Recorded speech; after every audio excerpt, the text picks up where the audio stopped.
You cannot use any support and resistance level you see on a chart.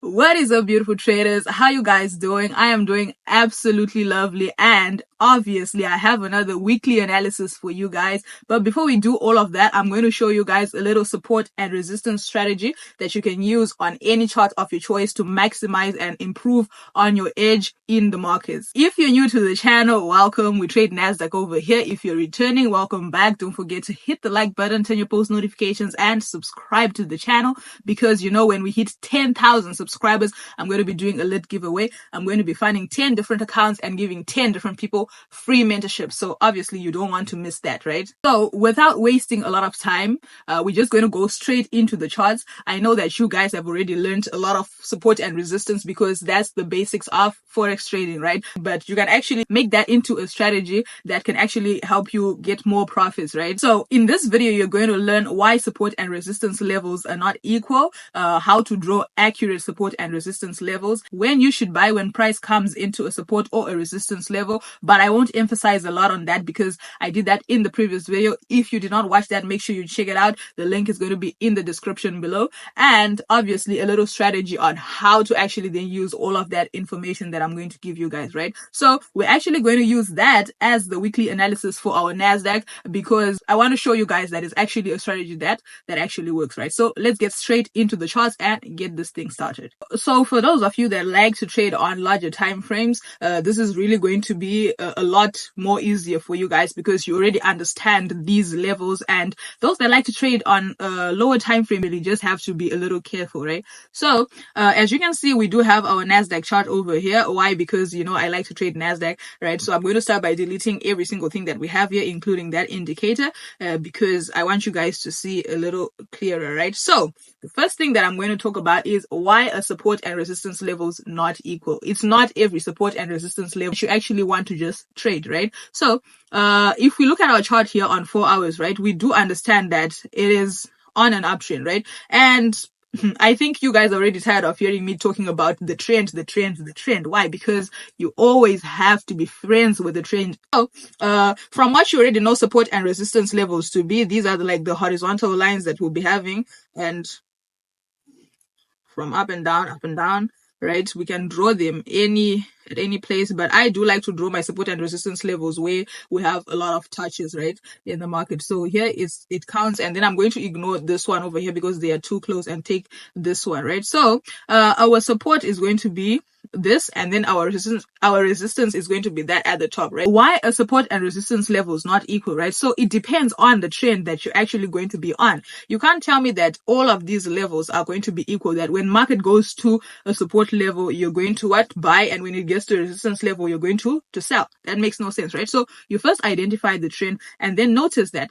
when you're on an uptrend, it's only the support levels that are stronger, right? So on an uptrend, support levels are always going to be strong. So whenever price gets to support, you always want to look for buying opportunities, and then it's vice versa on a downtrend, right? So on a downtrend, you always want to be looking for selling opportunities because resistance levels are going to be stronger on a downtrend, right? So what am I saying? At this zone here, the market broke out of our resistance level. So this would have been our resistance level, right? Because we do have support at the bottom here. So market broke out at this zone, went up, formed a resistance, came back down to support, and then it bought, and then it went to the top. And then look at what happened. The market broke out of our support zone, right? And then it went up, formed a new resistance, came down. So this level, it's now turned into support. So resistance will turn into support whenever it's broken, right? So we already know that market, if it comes back to this zone, we're looking for buying opportunities. The reason why we cannot look for selling opportunities when it goes back to this next zone here is because we are on an uptrend, and then support is always going to have to break these highs to form higher highs, right? So that's the only simple strategy that you need to understand. So whenever you're on an uptrend, you want to always go on the support levels to look for buying opportunities, and I could say the same on a downtrend, right? Just vice versa. So when you come to this zone, obviously you're not going to be looking for selling opportunities. Instead, that's when you hear me talking about we are going to buy the highs, because we do understand that since we are on an uptrend, we want the market to come and break these zones, right? Due to those simple reasons, the support and resistance level on any chart that you can open can never be the same.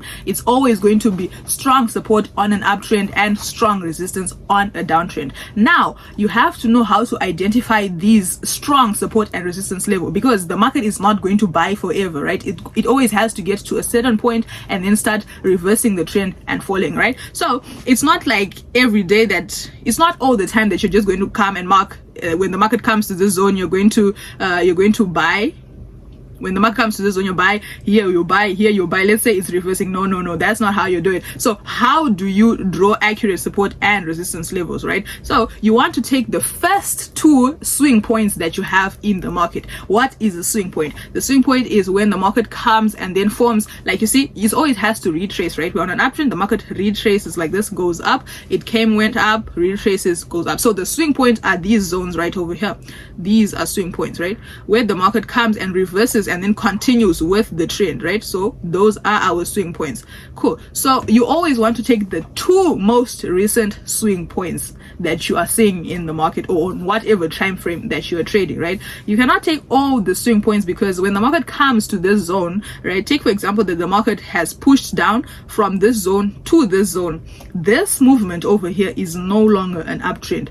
If you know basic chart movements and patterns, this is no longer an uptrend. If the market moves like that, that's no longer an uptrend. That's already like forming a downtrend. In that case, you already want to be taking, you already want to be considering the resistance levels that we'll be having at the zone to look for selling opportunities, right? So that is how you're going to draw accurate support and resistance levels, right? So what am I saying? I'm saying that you will identify this zone. You take this zone, the market has been moving up and it has formed these, right? These are the highest highs, so we don't really need these, right? So you want to come and see the resistance that was broken and turned into support, which is this one, right? So now when you're trading, you have to think, right? So you can't really come and take this zone here and say that that is a level when you can see that it was breaking and forming a little zone right at the bottom. You don't have to take textbook examples and expect to see them on the chart in real life, right? So this is what I'll be talking about when I'm saying the most recent swing point that we're having, which is this one, right? And then the second one is actually going to be this one over here, right? We could have taken this one because it was kind of a resistance that broke into support. We can consider that, because since it's on a larger time frame, we can actually consider that, right? So we took the two most recent swing points, and then we want to say now when the market comes into this zone, right? So all of these are the zones. We don't care about all of these zones, because if the market pushes down to that zone, that's no longer an uptrend, right? That's already a downtrend. So what are we saying? We want to look for price action when the market comes into this zone, right? We want to look for price action. It is kind of like a weak zone, but if you notice on previous times, the other previous video that I did, the weekly analysis, I actually was expecting the market to come into this zone and then break out of the zone and sweep down to the bottom here. But the thing that I did not consider in that particular video was we are on an uptrend, which was really strong. So in this case, we would be expecting the market to push down to the zone. The only liquidity that we can be considering will have to be this one, right? So we are saying if the market breaks here, it's obviously going to come to this zone. And in these cases, we really don't want to be looking for selling opportunities, right? Unless you're on a smaller time frame and you see is necessary, right? So we're going to say that the market comes to this zone, we wait to see price action. I did talk about the 4 candlestick patterns that you need to trade price action at a support and a resistance level in my previous video, right? So better make sure you check that out. And so that's what you're only going to look for when the market gets to this zone, so that you look for your buying positions. If it does break, because it's not every time that you're going to take profits, if it does break at the zone, you're going to look for buying opportunities at that zone. If it now breaks this zone, it is no longer an uptrend. You're going to now have to start looking for selling positions. And I could absolutely say the same thing on a downtrend, right? So if we take this market for example, right, you can see this is just an example. This market overall is on an uptrend, but if we take this example, you can see that this zone was stronger and then it came back, it was strong, it came back, it's strong, it came back, it's strong. So when it's now broken, it's gone to the top, it's no longer an uptrend. You can't really still keep looking for selling opportunities when the market comes to this zone. You can see it broke out, and this is why we keep looking for buying positions. You can actually do this on a large time frame or on a small time frame, depending on how big your account is and what you're actually trading, how volatile it is, right? So let's just hop into our weekly analysis real fast, because it's basically the same analysis that I just made for you guys. Nothing too crazy for this week. We obviously know that we're still looking for our buying opportunities unless something happens and the market pushes down with so much momentum, right? You can see that we do have our trend line over here. So this trend line is not really that, I don't really like that trend line. Yeah, this is good. On the daily time frame, so we are still biased to buying positions on Nasdaq. What we are saying is when the market breaks down of this zone and comes to here, we might look for a little break so that it can come to the zone. If it breaks here, it will be good for a sell. Actually, you're going to know, right? This is only for those people that do understand the price action, right? You need to know where to place your stop loss and how to place it, right? Only if you're looking for selling positions, because like I said, I do not encourage selling on an uptrend. You always have to look for buying positions, right? So if it does break the zone, because that's kind of like a liquidity zone, right? It will come down to the zone, and if it breaks the trend line, it's going to come to the zone, and at that zone we want to be biased more to buying positions. So do look at the price action, and if it does not do that, it comes to the zone at the top. Obviously, this is almost the exact same analysis that I did in the previous video, because the market did not move this week. When is Monday, right? This is the whole movement from last week to today. This is the whole movement that the market made in this whole week. So technically it did not move. The analysis still stands the same, right? So whatever we're looking for last week is exactly the same thing we're looking for. And for buying positions, we know that we want to look for them when the market rejects at this trend line. If it does not reject, it breaks out, we want to look for them at this zone, and we want to also look for them if it breaks the highest point, right? The highest highs. And for where your take profit has to be at this top here, you just have to now put your Fibonacci extension